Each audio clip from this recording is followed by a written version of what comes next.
But the WHO say that Malcolm Roberts is a full conspiracy nut and we shouldn't listen to him. I've met a couple of the officials there. They seem pretty genuine. Why should we not take their word for it? Data. You were prepared for that one. No, that's fundamental thing, Avi. You know that. Data and objectivity, facts, not opinions, not hearsay. That's what they're pushing. Yemini for Rebel News in Melbourne, Australia, where Reignite Democracy, the firebrand that you all should recognise really well from the freedom fighting protests here in Melbourne, tonight running a very different event. It's called the Freedom Summit Down Under 2022. This is our first one. It's in Melbourne. We plan to tour around the country with it.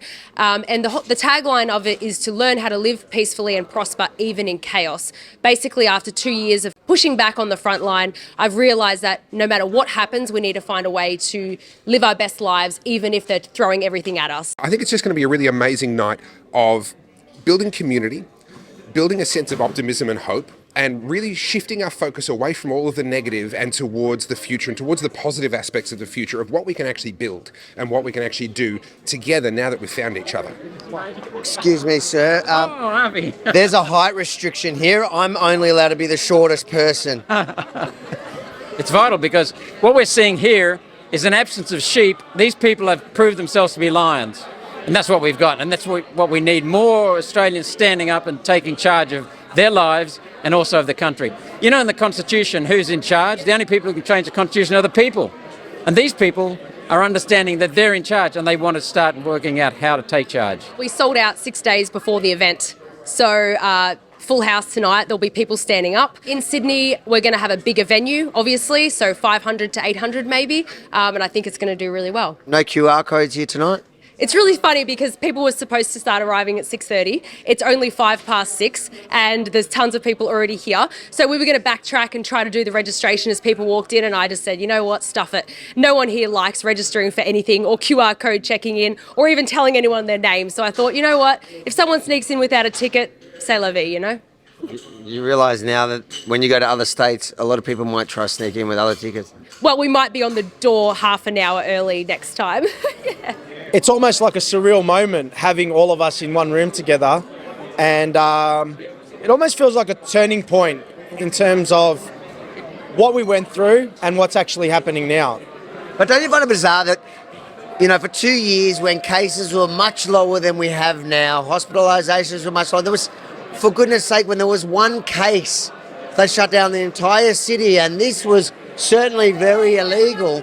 But now, this, anti-maskers, anti-vaxxers, they're all welcome to congregate in the hundreds in a venue. Avi, my friend. Why? You sound like a conspiracy theorist. You need to trust the science. Obviously, during lockdowns, we weren't able to have in-person events at all. So this is actually a celebration of freedom instead of always having to fight. It's really nice to be able to meet people face to face now that we are allowed to, but I refuse to be grateful for it because it is really our right. And I want RDA to be seen as an organisation that can bring people together, not just people with big profiles or audiences either, people who maybe aren't good at marketing or social media, but they have a really, really good idea. That's what we're showcasing tonight. So there are some people here tonight who have never done any public speaking and they have no idea how to get their idea off the ground, and RDA wants to help them do that. So it's about the small people with big ideas. If life is going to continue to be as crazy and topsy-turvy as it has been the last couple of years, which we're all hoping it doesn't, but then again, who knows, we're going to need each other.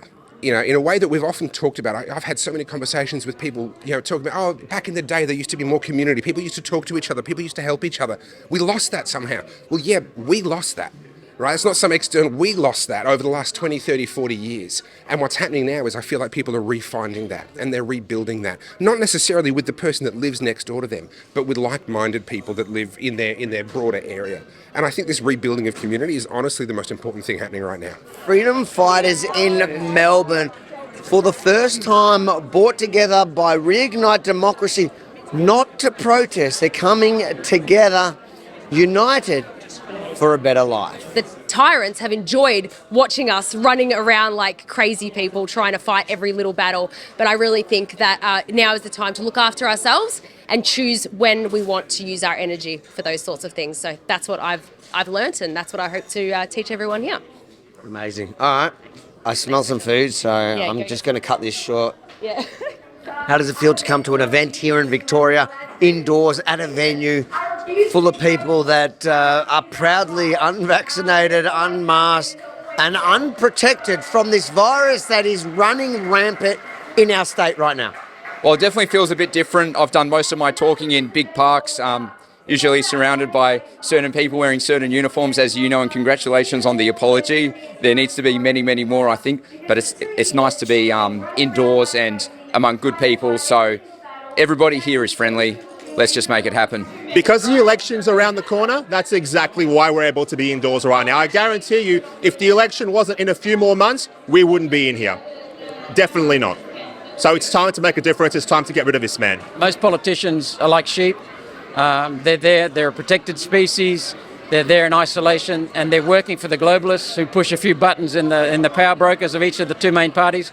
And they're not doing their job, and we need more people to hold politicians accountable. The greatest indicator of the future is the past. So if we look at what this government has done in the past without releasing the scientific health advice that we're still waiting for, then absolutely Victorians can expect to see much more of the same if the government does not change. And I think the 100,000 people plus that have left Victoria, expect that figure to multiply several times over, because I dare say this may become a state that many people don't want to live in, and this could be our last chance to change that. Freedom for us, for all of us, for worldwide.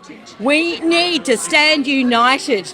We need to form a strong bond. Freedom, democracy, mate. The country that gave democracy to the world, and we are here to represent that. And I'm actually born there, so proud to be Australian, by the way, as well. We grew up here for such a long time, and Australia's given us such a great country, and we're here to take it back, mate. Hundreds of Victorian freedom fighters packing it out all indoors safely for now.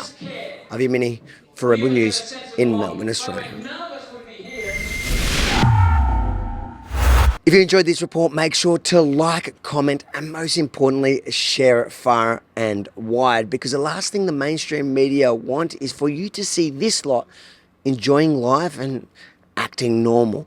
So it's up to you to share the truth far and wide. And if you want to ensure that you continue to get the truth, make sure to head over to followavi.com and follow me, subscribe to our mailing list, and follow me across the platforms. So even if they ban us from the platform you're watching this on right now, well, you'll still get the content. Followavi.com.